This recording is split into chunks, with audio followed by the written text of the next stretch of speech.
Hey Bookaholics, and welcome back to another reading vlog. Today we're going through my spinner wheel.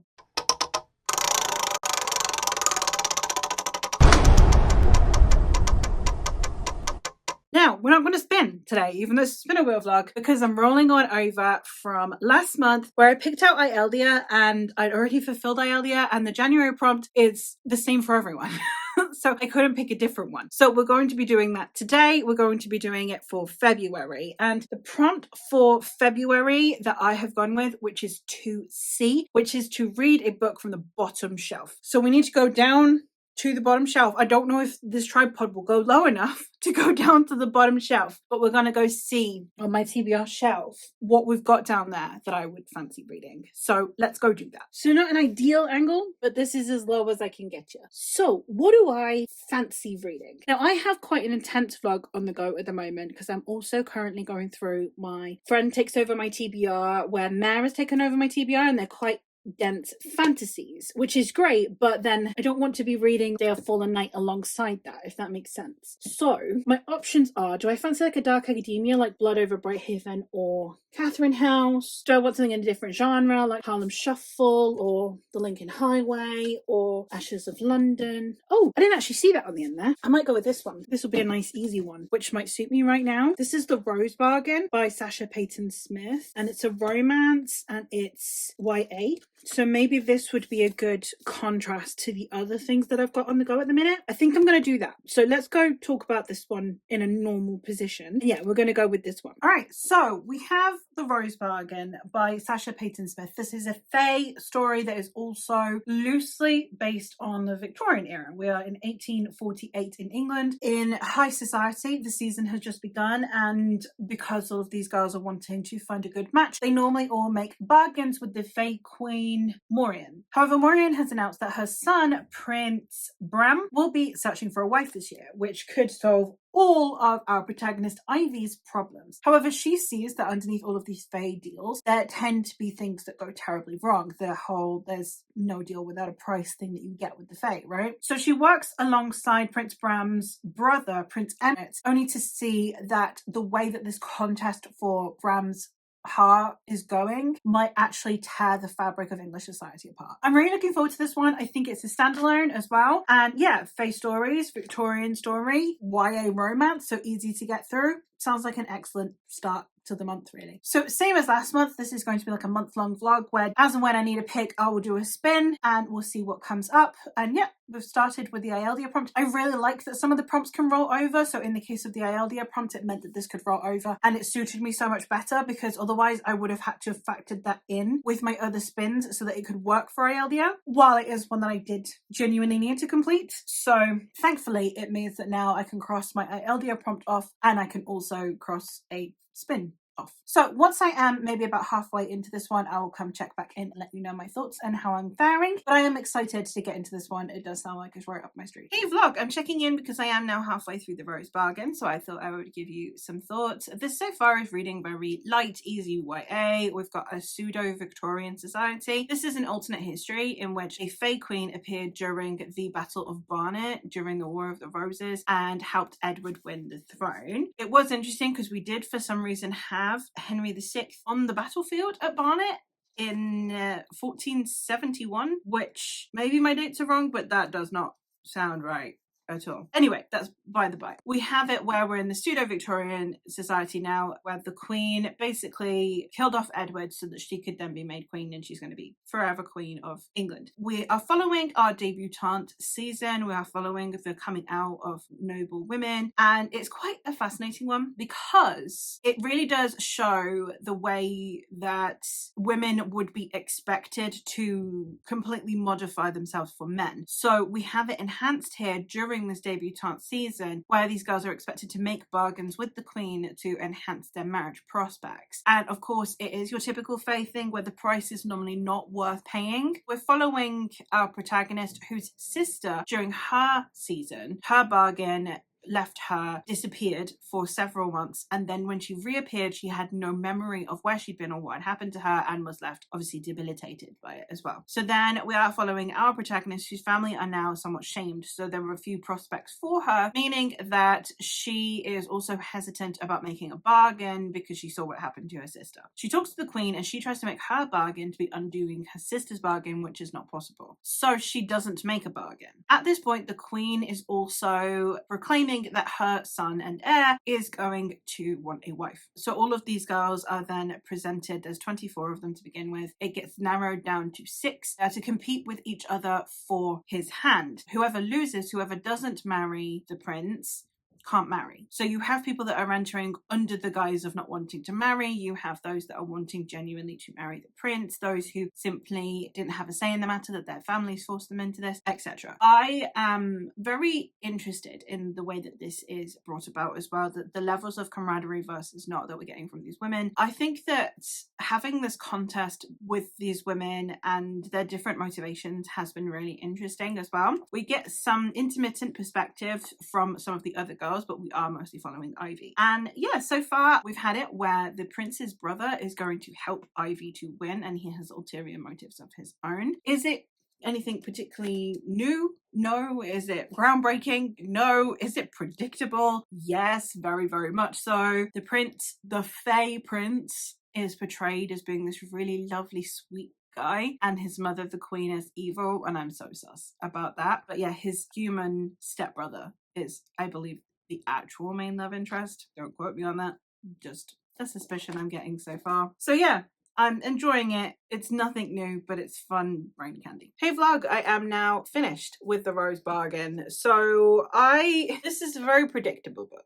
All right, it's not anything new. I saw the ending. I knew where every character was going to end up from the moment we see them, basically. We have queer rap in here, which is very cool. We have multiple romances kind of going on in the background, which is really nice. We have this love triangle, and we also have the sort of pseudo politics going on. The interactions with the queen and with Bram at the end were very interesting, and I am excited to read the sequel at some point. The paperback doesn't come out until next year, so it will be a hot minute, but that's fine. I don't think that I'm going to need a refresher to get to the sequel when it does come out. I liked it. I don't have very strong feelings about it. It's not one that I can say a huge amount about. I'm not going to be like, oh my god, guys, let's go talk about this because this was amazing. It was fine. You know, like I enjoyed it. It's got 3 stars. It's fun. It was brain candy, like I said, which is exactly what I wanted it to be. I didn't want to really actually have to think while reading this, and it did that. So excellent times for that. Now, I am flying out to Scotland tomorrow, and I'm not taking a physical book with me.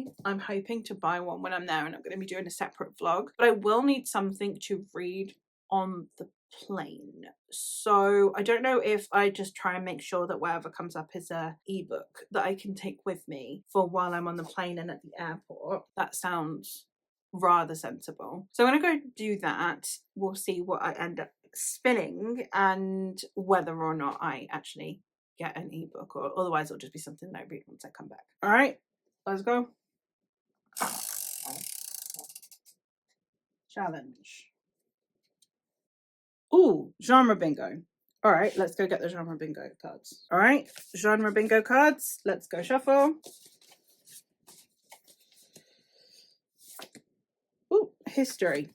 Okay, we'll see what we can do with this then. So I need Regency romance, a historical figure, and gothic. So let's go have a look through what ebooks I've got to see what I can use for those, at least one of them, for while I'm on the plane, and we'll do the rest once I'm back, I think. Okay, so as my provisional TBR for this row, for Regency romance, I have 3 options. We're editing face sneaking in here really quickly because I realized that I've not given any context for what I'm about to talk about in this video because it pertains to a previous vlog. So for those of you who haven't seen my I Got Catfished by Victorian Romances vlog, I attempted to read a load of Regency romances off of popular Regency romance book lists, and 2 out of 3 of them were Victorian. So at least one of the books that I'm about to mention, maybe 2, I can't remember off of the top of my head, one of them is Victorian and possibly a second one, and then I think one of them is from the 1780s, which predates the Regency. I talked about this before in a video where I don't mind books that are mislabeled as Regency if they are in a similar essence to Regency. My problem is with Victorian books that are very much set in a Victorian era that is much more progressive when it comes to women's rights. A lot more women going to university, women trying to get jobs, suffragette movements, all of those kinds of things. That's when I dislike the miscategorization. I've talked about this before, that I'm not a historical accuracy princess. I don't care if it's historically inaccurate in my romances. My problem is when we are mislabeling romances that are very clearly in a very different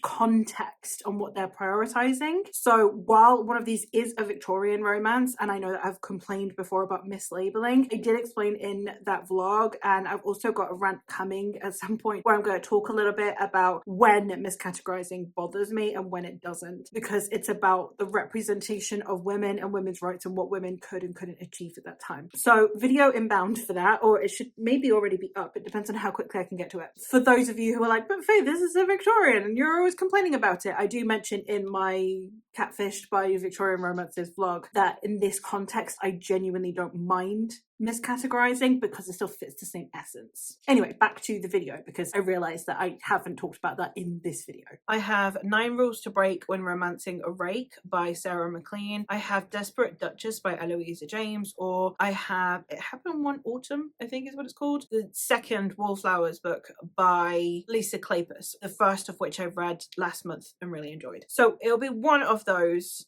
I don't know which one yet. I'll just see what I'm in the mood for when I'm on the plane. I might read all of them because I will be on the plane and I will be a bit preoccupied. For historical figure, I'm going to go with The King's Sister by Anne O'Brien. This is following Elizabeth of Lancaster, who is the sister of Henry IV. Real historical figure. Works for this one. This is in 1382 and 1399. We are following, I think, the time under which Henry Bolingbroke took over the throne of England. So I'm very fascinated to get this from a woman's perspective. And then I think for Gothic, I'm probably going to go with The Essex Serpent by Sarah Perry. Anyway, this one. I'm excited to give all of these a go. Again, I will probably only be reading the Regency romances potentially on the plane. It might be that it will be a while until I come back and update you. I might have read them in their entirety by that point, so it might be like a quick fire update, and then I'll actually get my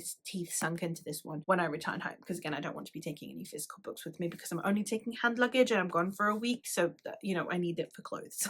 So that is it for this update. I will be back when I'm back. Hey vlog. So I did an update as soon as I came back from Scotland. I hadn't slept in 30 odd hours and I did an update for this vlog, and as I sat down to edit it, it was completely incoherent. Like genuinely it doesn't make sense. So that's gone and I'll check in now instead. So you're gonna have a longer update than usual and I'm very sorry about that, but my brain won't brain it, okay?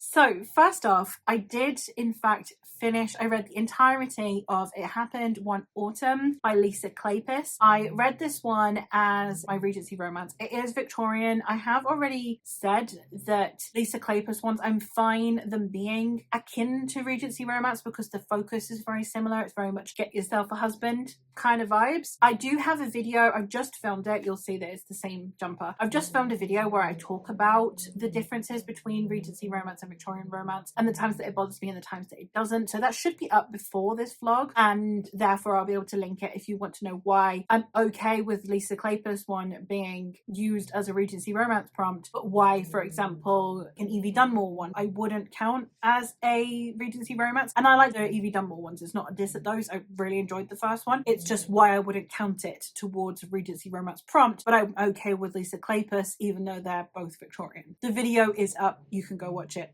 if you've not heard me rant about these things in the past. I really liked this one. I think I liked the first one a teensy bit more. I think I liked Annabelle more as a protagonist, but Lillian's a great character to follow. She's an American heiress. The reason that I really like that these are Victorian is that it does actually discuss things to do with the way marriages were changing during the Victorian era. We have conversations around the difficulties that noble women with low dowries would be having because of we're seeing the decline in the aristocracy. So it'd be more likely why women from upper class families would suddenly be marrying men who have new money. So men who are like entrepreneurs, American men. We see this happen in Titanic. The reason that Rose is being married off to an American that is Cal is because he has the money, and she comes from nobility, but she hasn't got any money. So none of the British nobility, who are also in decline, would be interested in marrying her. So she gets married off to an American instead. It's something that we see. We also see it in Downton Abbey, where the Countess is American and her dowry was brought in basically to save Downton back in the day when Robert and Cora were young. So we're seeing that begin to happen during the Victorian era, and it's depicted really well in these books. And I think it handles that shifting society and how quickly that society began to shift, where the previous generation were very much trained to, you're only supposed to marry a peer because peerage is everything. And now this generation is suddenly navigating, well, actually money matters more than titles, or matters just as much, but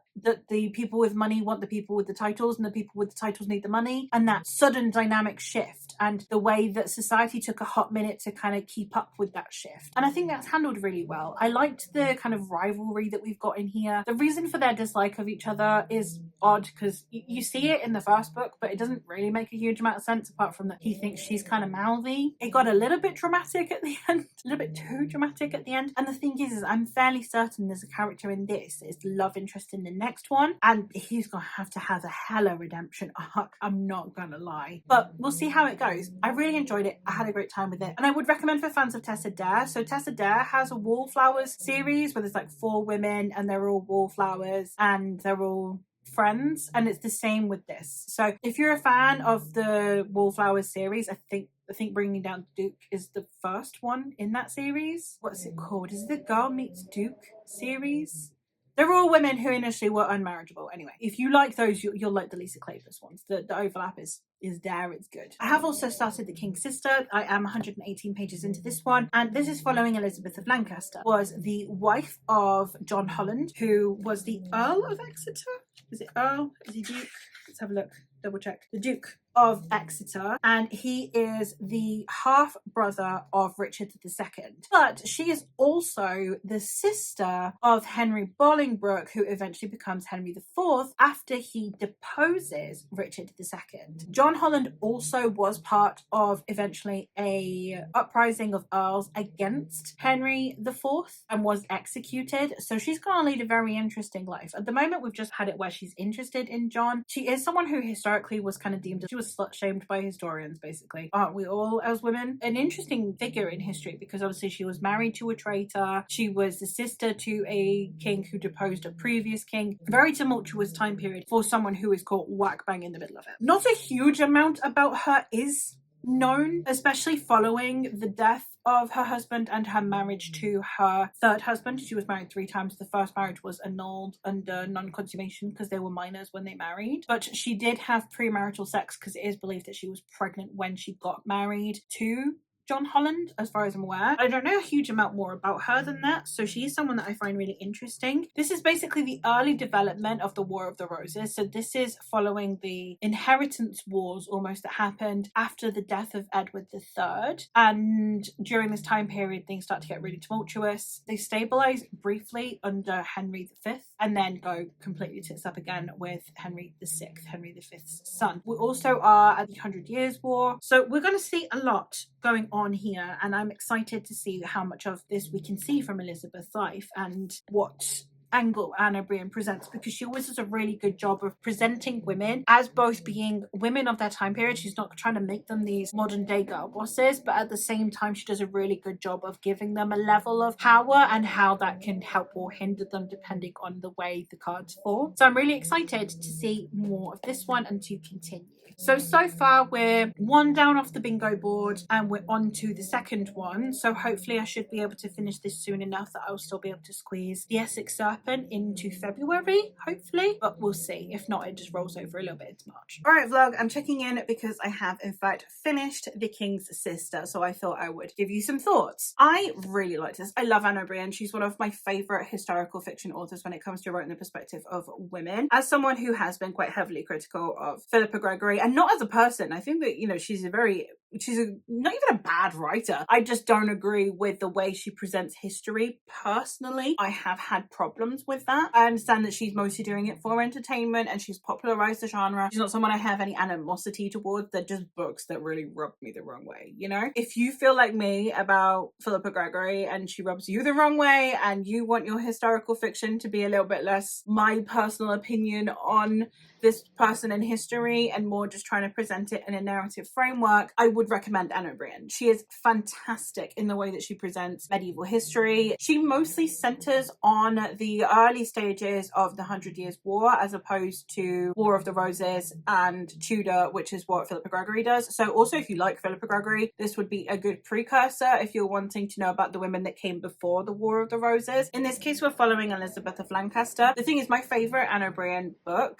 is following Joan of Kent. It's the Shadow Queen. It's the first one of hers that I've read. In this book, the primary love interest, John Holland, is the son of Joan of Kent. So it's like, oh, I get to watch that descent happen. I saw him as a baba. I saw him as a little baby in the Shadow Queen, and now he's like a full-fledged asshole in this one. Not in a bad way, like he is interesting as a romantic lead. I definitely found him very fascinating because he's someone that you want to slap him, and at the same time you completely understand why Elizabeth loves him. You understand their relationship even though it doesn't make sense, and I love the way that she did that. The level of complexity, because it would be at this time, right? Everything would be so complex. Everyone's at war. Loyalties change like the wind during this time period. Bear in mind that this is following the deposition and eventual probably murder of Richard II at the hands of Henry IV. That's where this ends. It ends with Henry, well, not ends with, but like towards the end, Henry does take over the throne of England. For anyone who doesn't know history, I don't know how you go into these books. I hope I don't get spoilers. It's like, well,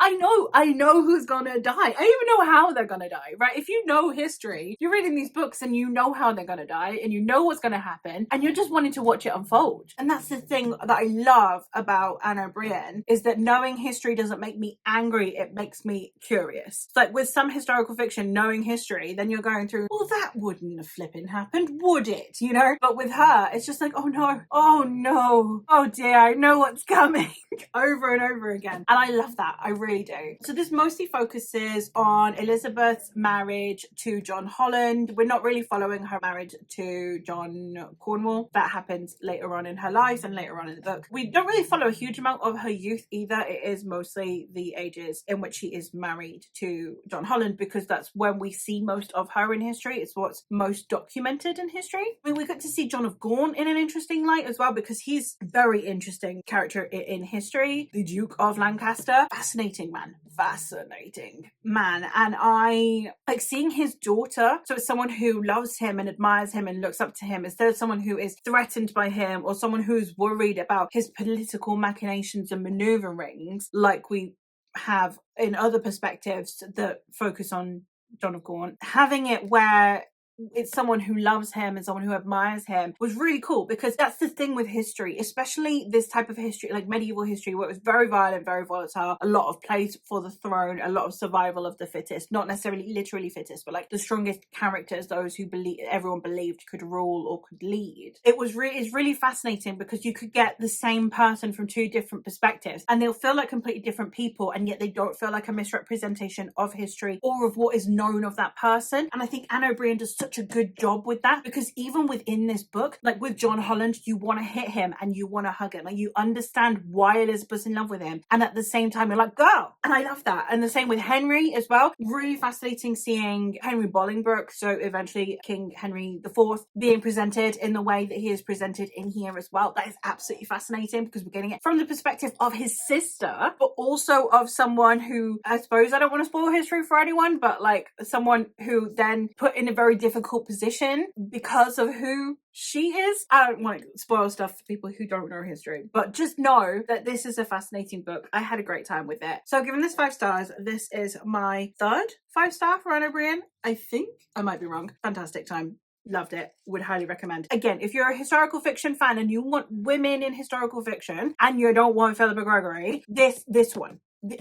Anne O'Brien. Anything. Again, I've only read 3 of her books so far. I want to own everything she has written. Anytime I see her in a charity shop, I'm like, that's mine. That's coming home with me. I'm gonna go start The Essex Serpent. This one is the one I've got in for Gothic. I know that this one has like a slight amount of, I don't know if it actually has magical realism or like mythology. I know that we're gonna go investigate to see if there's like it's like Loch Ness Monster, but not the Loch Ness Monster. There's like this monster potentially in the river / lake, the Essex Serpent. I don't know if that is real or metaphorical or just something that people are believing, like a superstition that people are leaning into within the story, and it's not even a real thing within the book. I don't know, because I did really want to keep my historical fiction bingo to be very explicitly historical fiction. But this is one that if there is a historical fiction category in a bookshop, the Essex Serpent will be in the historical fiction one, not the fantasy one. So I'm gonna take that as a win for this and hope that it's not fantasy and there's no fantasy in it. But I know that Sarah Perry is counted as like a Gothic author. The 2 that most came up when I was looking for like Gothic authors were Diane Setterfield and then also Sarah Perry when it came to historical fiction. Although I also saw a few of Essie Fox's. If you've read Essie Fox, let me know, because I'm curious. And now I know that she's now got Catherine out, and that looks really good, so we'll see if she's one that I try. I went round Waterstones when I was in Scotland, around the historical fiction section, like, I want that, and I want that, and I want that, and I want that. It was crazy. I had way more excitement in the historical fiction section than I did in the fantasy section, because I knew everything that was in the fantasy section. Even if I didn't own it all, I knew pretty much everything that was in there. But there was stuff in the historical fiction section that I was like, I've not heard of that, but that sounds amazing, over and over again. So yeah, it turns out I need to find some more historical fiction channels, because I love historical fiction. It is one of my favorite genres. I need more historical fiction in my life. So if you've got any historical fiction recommendations, do let me know, because I need them. This is a really long update. I am so sorry. Love The King's Sister. Looking forward to The Essex Serpent. That's the update. All right, vlog. I'm coming in for the last update for this vlog, because I did, in fact, DNF The Essex Serpent. I didn't get that far in. I don't even know, because I'm reading it on ebook. I think I got maybe about 20-25% of the way in. You are my phone, so I can't check, but I didn't get that far in. But I was just so bored. I was so incredibly bored of that book. I didn't care about the writing style. I didn't care about the characters, and on paper it should have been so much more my thing than it was. And I'm fairly certain from what I was seeing that the way the romantic tension was starting to build up, maybe it was a bit further than 25% actually, the way the romantic tension was being built up very much looked like it was going to be between our protagonist and a married man. Now, again, I don't know exactly if it goes in that direction. I haven't looked up spoilers or anything, but I went on my Discord and I asked around, and I was kind of told that if I'm not enjoying it, it's not going to get better. It's not one of those books that is just like, actually, if you just hold out till the halfway point, it will suddenly all make sense. Like, it's not one of those books. So I DNF The Essex Serpent, which means I'll probably be stopping this vlog here. We'll start a new one in next month's Spinner Wheel. So it's been a decent ride. I had a lot of good reads. So we've only pulled 2 cards out, but we end up with 4 books. We had The Rose Bargain by Sasha Payton Smith, which I end up really enjoying and giving like a 3.5 stars. It's very predictable and very cheesy and very cliche, but it was fun and the writing style was great, and I liked the pseudo-Victorian setting coupled with this fae element to it, and I liked our love interest. So I am excited to pick up the sequel whenever that may come out. So I had a good time with that. Then we have It Happened One Autumn, I think. I always forget the title of this one. I think it's It Happened One Autumn by Lisa Kleypas. I did really like this one. I'm excited to continue the series. I've bought all of the books in this series, so I will just chip away at it. I'm very excited to continue. The next one is following a love interest that I'm hesitant about, but we'll see how it goes. I did like the pairing in this one. I think I liked the pairing in the first one a little bit more, but I did still really enjoy this one, and the protagonist in this one is so badass. Then we have The King's Sister. I was about to say by Elizabeth of Lancaster then. I'm tired. By Anne O'Brien, about Elizabeth of Lancaster. I did really like this one. I love Anne O'Brien. 5 stars from me, and found the way that it presented historical figures through the eyes of Elizabeth Lancaster while still being recognizable to people who know them from history, I think was just done in a really interesting way, and I really enjoyed and appreciated it. And then we have the Essex Serpent, which was sadly a DNF. So it's been an odd ride. We've gone from a DNF to a 3-star to a 4-star to a 5-star. So everything but the 2-star, it would seem. I don't know if I will think a huge amount about this one. I definitely will never think about the Essex Serpent ever again, I don't think. I can barely remember anything of what I read. But I am so glad to be chipping away at reading Anne O'Brien books. I do always love reading her stories and the way she presents them. So this was definitely the highlight of this vlog for me. But I did also really enjoy continuing on with Lisa Kleypas. So you win some, you lose some. On to the next spinner wheel, which means we're starting the next spinner wheel with a nice, fresh, clean slate, which is nice. I do have some books that I need to read that I might try and squeeze in to the spinner wheel if need be. We shall see. For now, that is all for this vlog. So let me know if you've read any of these and your thoughts on them. What books would you have picked for the 3 prompts on the bingo card? So that is Regency Romance, Historical Figure, and Gothic. What are some historical books that you would recommend for those prompts? Because that's kind of the point of the bingo board, is to try and work my way through the different subgenres and things within genres that I like. So recommendations are always welcome. And that is all from me for today. So thank you ever so much for watching, and I'll hopefully catch you in another one soon. Bye.